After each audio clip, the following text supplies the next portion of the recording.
Alors, Dieudonné Mbalambala, c'est mon nom. Oui. Je suis français, d'origine camerounaise. Mbalambala, Atangana Mbala. Les Camerounais qui m'entendent reconnaîtront et sauront ce que je suis en train de dire. C'est une famille, c'est un groupe ethnique au sud de Yaoundé. Et je suis humoriste depuis près de 25 ans maintenant, artiste. J'ai un théâtre à Paris.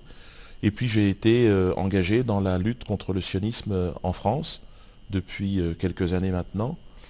Et j'ai été tête de liste, donc de la liste anti-sioniste aux élections européennes en 2009. Et je me bats contre le sionisme au travers de mon travail, dans mon dernier spectacle, Mahmoud, en l'honneur de votre président, Mahmoud Ahmadinejad, qui est une voix, évidemment, pour les antisionistes du monde, une voix très importante.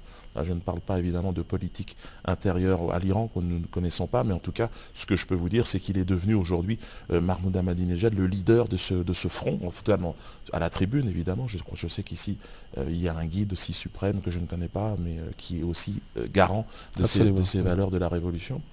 Il est clair qu'il y a aujourd'hui un vent, on le voit en Afrique, dans les pays du Maghreb, un vent qui est en train d'arriver et qui est en train de souffler, qui est un vent de révolution, certainement inspiré de la révolution iranienne, et qui transcende aujourd'hui et les religions, et c'est ce vent, enfin qui transcende les religions. Je dis qu'il y a beaucoup de chrétiens qui se sentent aussi portés, en Afrique noire notamment, mais aussi Oui. en Amérique du Sud. Je n'arrête pas de travailler d'ailleurs dans ce sens-là.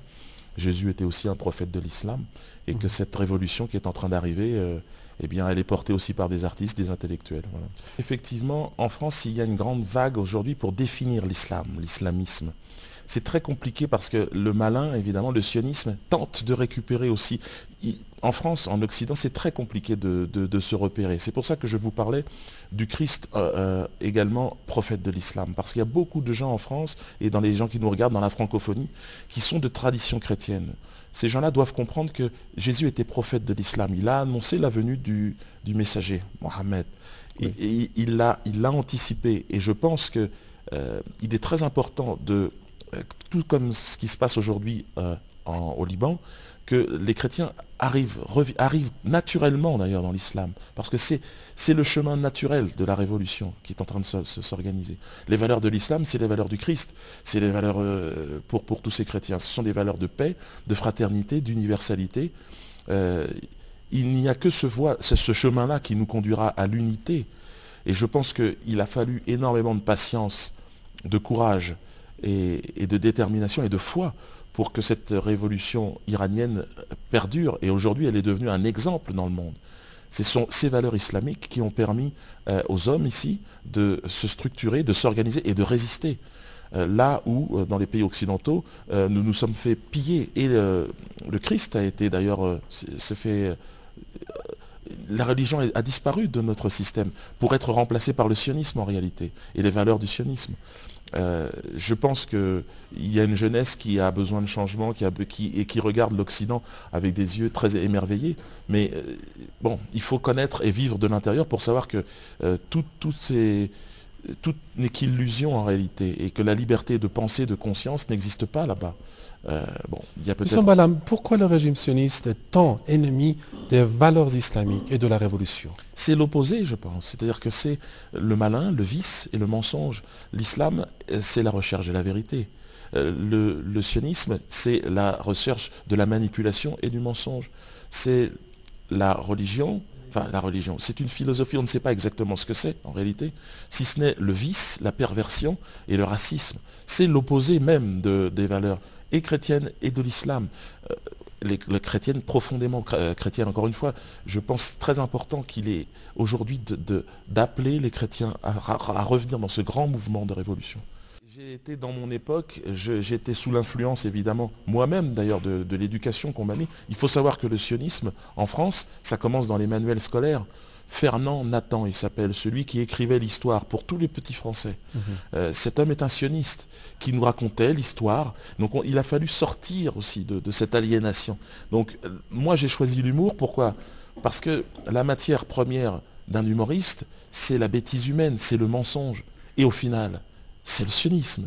Parce qu'il n'y a pas plus bête, il n'y a pas plus menteur que le sionisme. Le sionisme, c'est ce qu'il y a de plus mauvais qu'on a en nous. C'est-à-dire, c'est les instincts les plus bas. Le sionisme vous tire systématiquement vers la facilité.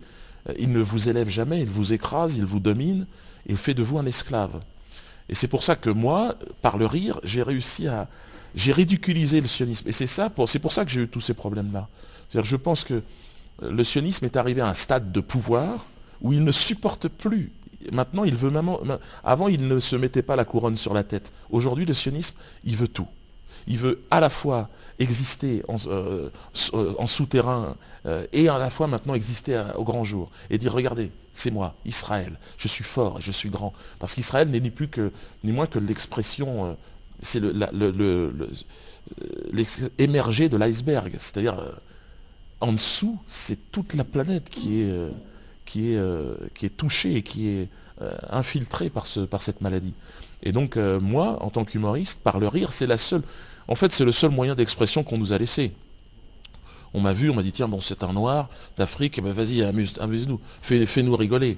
Mais en réalité, je suis un combattant, moi, du rire. C'est-à-dire que mon rire, il est là pour libérer, il est là pour faire prendre conscience, au moins à ce pouvoir, qu'il nous reste une liberté, c'est rire. Et par ce rire, se libérer. C'est pour ça que ça m'est difficile de faire quelques grimaces parfois comme ça, sorties d'un contexte sur scène, parce que je ris pour me libérer. Je ris pour ne pas devenir cinglé dans ce pays, parce qu'on ne me laisse pas le choix.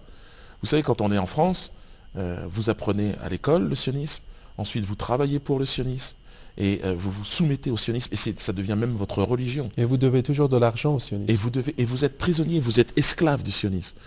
Mais dans le rire, ils n'arrivent pas à contrôler ça, parce que c'est le seul espace où les gens, même si c'est perdu d'avance, au moins, et bon, c'est dans cet espace-là que je me suis moi exprimé, mais ça m'a amené après à me battre concrètement sur le terrain politique, où j'ai compris que c'était le problème du sionisme. À partir du moment où il arrive, tout est faussé, tout est mensonge, c'est la triche. Un sioniste, c'est un tricheur par excellence. C'est-à-dire qu'en France, et je terminerai là-dessus, le mouvement antisioniste fait l'unanimité. Tous les partis de l'extrême gauche à l'extrême droite condamnent l'antisionisme. Donc vous êtes complètement exclu du champ. Il n'y a qu'en Iran, au Venezuela, et maintenant en Algérie et en Tunisie. Et c'est ce vent qui est en train de souffler. C'est pour ça que je m'adresse au peuple iranien. Vous avez été un exemple. Vous avez certainement été très patient. Vous avez souffert énormément. Je sais qu'il y a eu énormément de martyrs ici. Mais en tout cas, vous avez été l'exemple pour beaucoup de gens sur cette planète. Et vous nous avez donné du courage et de la force. Voilà.